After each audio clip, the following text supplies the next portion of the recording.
Hello बच्चों, हम अपना साइंस का चैप्टर 6 पढ़ रहे थे, हीट एंड टेम्परेचर। अभी हमने एक्सपेंशन अराउंड अस के बारे में पढ़ लिया था। अब हम पढ़ेंगे transfer of heat, flow of heat. ये जो गर्मी हीट का ट्रांसफर या फ्लो ऑफ हीट कैसे होता है। You have seen your mom while she is cooking. आपने अपनी मम्मी को देखा होगा जब वो घर में खाना बनाती हैं।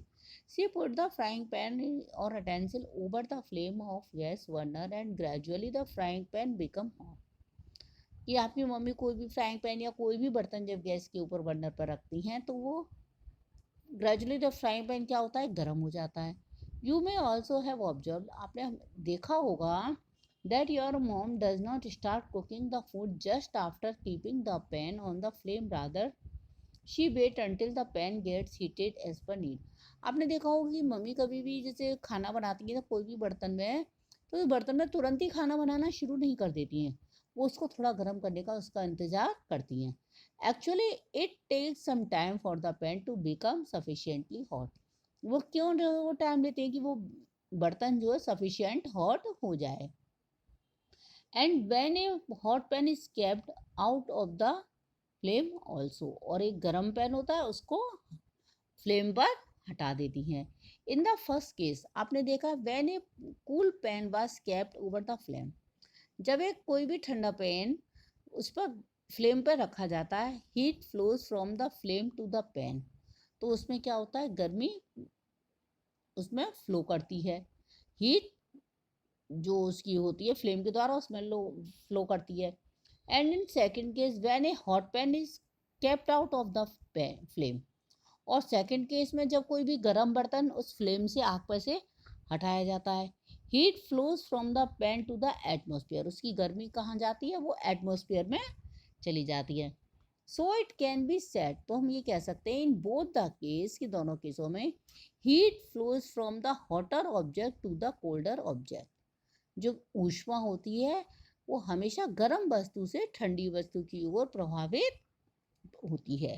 The flow of heat is always from an area is high temperature to an low temperature. जो फ्लो ऑफ हीट का क्या होता है, हमेशा हाई टेम्परेचर से लो टेम्परेचर की ओर चलती है।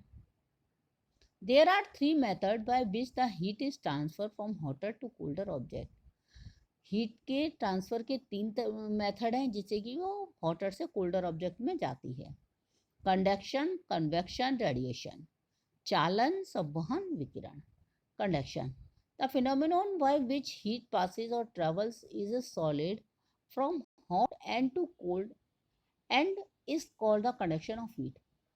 वह प्रक्रिया जिसमें ऊष्मा जो हीट होती है किसी गर्म वस्तु से पास होती हुई, गर्म चीज से पास होती हुई ठंडे की ओर, कहाँ से, गर्म से ठंडे की ओर ट्रांसफर होती है, उसको हम क्या कहते हैं, कंडक्शन ऑफ हीट कहते हैं। As cooking utensils are made of solid, आपने देखा होगा जो हम खाने के जो बर्तन होते हैं जिनमें खाना पकाते हैं वो सॉलिड होते हैं। सो ट्रांसफर ऑफ हीट, तो हीट का ट्रांसफर कहाँ होता है, happens in these utensils by the phenomenon of conduction. जो हीट होता है ये बर्तनों में कंडक्शन के द्वारा, चालन के द्वारा ट्रांसफर होती है। इन दिस प्रोसेस, इस प्रोसेस में क्या है, the part of solid which is nearest to the flame, जो बर्तन का भाग जो कि बिल्कुल ही फ्लेम के पास है, लौ के पास है, फर्स्ट गेट हीटेड, पहले वो गर्म होता है। After that the heat transfer to other parts of the solid, बाद में हीट उस सॉलिड के, उस बर्तन के अदर पार्ट्स में ट्रांसफर हो जाती है। कंडक्टर्स एंड इंसुलेटर्स, चालक और कुचालक।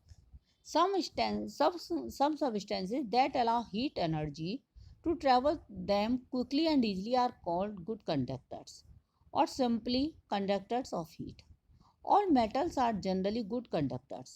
Mercury is a good conductor of heat, so it is used in thermometers. कुछ बर्तन या कोई भी चीज़ जो ऐसी होती है जो ऊष्मा को, हीट को अपने अंदर से आसानी से जाने दे, उसको हम क्या कहते हैं, conductor of heat. All metals, सारे जो मेटल्स होते हैं वो सभी इसके एक अच्छे उदाहरण हैं। Mercury is a good conductor of heat, mercury एक अच्छा एग्जाम्पल है इसका। So it is use in thermometer, इसलिए इसको थर्मामीटर में यूज किया जाता है। Substances that do not allow heat energy to flow through them easily are bad conductors of heat or insulators. Glass, plastic, wood, ebonite, cotton, wool or are bad conductors of heat. Air is also a bad conductor of heat. और जो पदार्थ अपने अंदर से होकर heat को आसानी से नहीं जाने देते उनको हम क्या कहते हैं, इंसुलेटर या बैड कंडक्टर उनको हम कहते हैं, कुचालक। तो जो पदार्थ अपने अंदर से ऊष्मा को आसानी से जाने दे रहे हैं तो वो तो हो गए ऊष्मा के चालक मीन्स कंडक्टर हो गए, और जो नहीं जाने देते हैं वो हो गए कुचालक मीन्स इंसुलेटर या बैड कंडक्टर्स। सारे मेटल्स गुड कंडक्टर के एग्जाम्पल्स हैं, और बैड कंडक्टर्स के हो गए हमारे प्लास्टिक, लकड़ी, ये सब क्या है, इनमें से हीट नहीं जा पाती है, तो इसलिए ये बैड कंडक्टर ऑफ हीट हो गए। Practical application of conduction, both good and bad conductors are useful to us. हमारे लिए दोनों ही गुड भी यूजफुल है और बैड कंडक्टर्स भी यूजफुल हैं। Depending on our needs we use good conductor for making cooking. ये हमारी आवश्यकता के ऊपर है कि जैसे हम खाना बनाते हैं तो हमको क्या चाहिए, गुड कंडक्टर्स, मतलब अच्छे मेटल के बर्तनों के हम यूज करते हैं। Utensil and heat resistant plastic for making the handles for these vessels. लेकिन जो इनके हैंडल्स वगैरह होते हैं वो क्या होते हैं, वो बैड कंडक्टर्स होते हैं, वो अपने अंदर से हीट को नहीं जाने देते हैं। तो हमको वो प्लास्टिक के हैंडल्स वगैरह इस तरीके के हैंडल्स के लिए चाहिए। We wear woollen clothes in winter, हम सर्दियों में वुलन क्लॉथ्स पहनते हैं। क्यों पहनते हैं, because wool is a bad conductor of heat. Wool क्या है, बैड कंडक्टर ऑफ हीट है, क्योंकि उसका कारण क्या है, ऊन जो है ऊष्मा रोधी है, वो हमारी गर्मी को शरीर से बाहर नहीं जाने देती है। Thus it helps retaining body warm, इसलिए वो हमारी बॉडी को गर्म रखती है। The wool fibre has series of curls and these are called crimps. Wool के फाइबर में क्या होता है, कर्ल्स होते हैं जिनको हम क्रिम्स भी कहते हैं। The crimps create small air pockets, इन क्रिम्स में क्या होता है, स्मॉल एयर पॉकेट्स होती हैं। The greater the number of crimps, ये ज़्यादा क्रिम्स के कारण the greater is the number of air pockets which can hold and trap air, जिसके कारण क्या होता है, इनमें हवा फंस जाती है। ये उनके जो रेशे होते हैं इनमें जो हवा फंस जाती है।